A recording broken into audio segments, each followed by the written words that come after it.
नमस्कार, आप देख रहे हैं लोकतंत्र की आवाज न्यूज और मैं हूं आपके साथ हेमा चौहान। आइए शुरुआत करते हैं इस वक्त की बड़ी खबर से।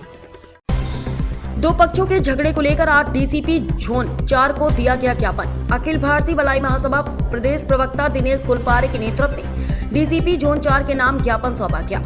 कुलपारे ने बताया कि कल हुए दो पक्षों के विवाद के बीच जहां थाना प्रभारी द्वारकापुरी ने फरियादियों से बदतमीजी की, वहीं थाना प्रभारी ने अनुसूचित जनजाति अधिनियम के अंतर्गत कार्रवाई नहीं की। इससे दलित समाज में अत्यधिक रोष है। इस हेतु आज हम जोन क्रमांक 4 डीसीपी आनंद कलदाकी के नाम ज्ञापन देने आए हैं और मांग करने आए हैं कि हमारे समाज के जो लोग घायल हुए हैं उनके ऊपर हरिजन एक्ट के तहत कार्रवाई की जाए। डीसीपी के मौजूद न होने पर एसीपी शिवेंदु जोशी को ज्ञापन दिया गया। एसीपी ने बात को गंभीरता से लेते हुए भलाई समाज के लोगों को आश्वासन दिया कि हम पूरी गंभीरता को देखते हुए उक्त लोगों पर हरिजन एक्ट की कार्रवाई करेंगे। ऐसा बताएं, कल जो द्वारकापुरी में घटना हुई थी इसके लिए आप लोग यहाँ आए क्या है पूरा?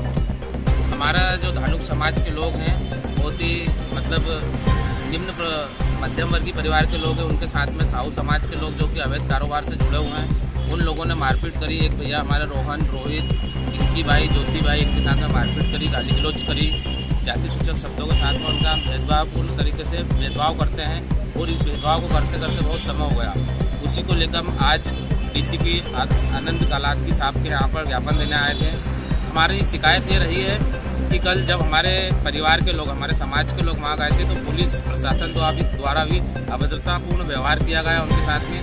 पुलिस प्रभारी, थाना प्रभारी द्वारा गाली गलौज की गई, जिसको लेकर हम थाना प्रभारी की भी शिकायत करने यहाँ पर पहुँचे थे।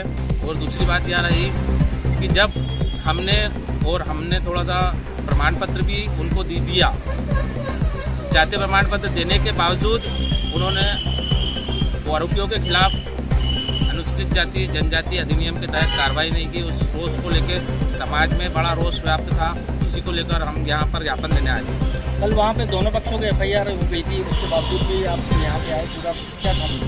दोनों पक्षों की एफआईआर हुई, वो सही बात है कि हाँ उनकी भी एफआईआर हुई, उनकी भी कुछ लोगों को उनको भी लगी थी, जबकि उनको सामान्य चोटें आई थी और उन्होंने सामूहिक रूप से हमारे वालों पर हमला किया था, वो जिसपे लेकर अनुसूचित जनजाति अधिनियम लगना था। लेकिन थाना प्रभारी द्वारा किसी प्रकार पक्षपातपूर्ण कार्रवाई की गई और यह अधिनियम नहीं लगा। अभी अधिकारी के द्वारा क्या आश्वासन दिया गया? अधिकारी द्वारा आश्वासन दिया गया है कि हम जांच में जो भी दोषी होगा उसको लगाएंगे। अनुसूचित जाति अधिनियम का तो बोला हमने प्रमाण पत्र, जबकि कल पेश कर दिए थे, लगाया नहीं गया। इस कारण हमको आना पड़ा यहाँ। दिनेश कुलपारे, अखिल भारतीय भलाई महासभा धानुक समाज। भलाई समाज के द्वारा एक आवेदन दिया गया है, क्या है पूरा? द्वारकापुरी थाना क्षेत्र अंतर्गत कल दो पक्षों में विवाद की स्थिति बन गई और विवाद के चलते उनके बीच में हाथापाई मारपीट की स्थिति भी बनी। उसमें से एक साहू समाज के थे और दूसरे धानुक समाज के थे और इसी को लेकर के एफआईआर दोनों पक्षों की उसमें, क्योंकि एक समाज जो है वो ऐसी वर्ग से आता है, 2-3 पॉइंट थे जिनको लेकर के उन्होंने आज अपना आवेदन आकर के डीसीपी कार्यालय में दिया है। पहला पॉइंट है कि जिसमें यदि उनके खिलाफ जातिगत शब्दों का उपयोग किया गया है तो SC/ST की धारा, SC/ST एक्ट की धारा उसको बनाई जाए।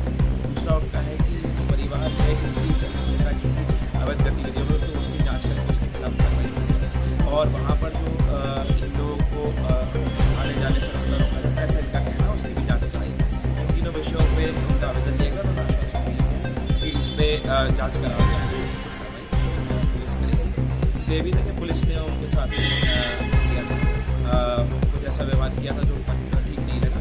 पर दोनों पक्ष जब थाने पहुँचे थे तो थाने पे आकर के उन्होंने हाथापाई की स्थिति बन गई थी। उस विषय का संज्ञान लेते हुए थाना प्रभारी ने उन दोनों को कंट्रोल करने के लिए वहाँ पर बोला था, उनको बताया गया, उससे सेटिस्फाइड। बताएं भैया क्या घटना घटी थी? वो मसूर समाज को उल्टा उल्टा शब्द बोलते थे और साथ मानते थे ज़्यादा, और हम तो दिन बचाव में पीछे से डंडे से हमला कर रहे थे और हम हथियार भी लेके गए तो वो भारी हथियार भी लेके गए थे, डंडे होगी। कौन लोगों ने आपको हथियार से हमला किया? साहू समाज। तो अभी जब आप यहाँ आए तो अधिकारी द्वारा क्या कहा?